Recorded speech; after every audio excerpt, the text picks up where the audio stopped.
এবার আমি বলি সরকারি কর্মচারীদের, আপনাদের বলেছিলাম 1 মে থেকে 4% পে কমিশনের টাকাটা দেওয়া হবে। 1 মে মানে অ্যাকচুয়ালি টাকাটা আপনারা হাতে পাবেন 1 জুন, তাই তো?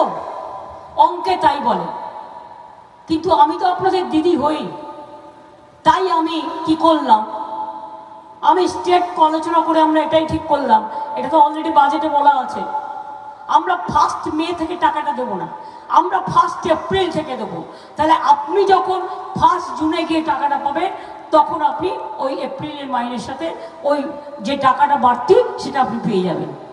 অর্থাৎ 1 মেতে আপনি মাইনে পাবেন 4% দিয়ে বেশি, সেটা 1 মে থেকে পেতেন, এটা কাউন্ট হবে 1 এপ্রিল থেকে। কি খুশি, কি খুশি না?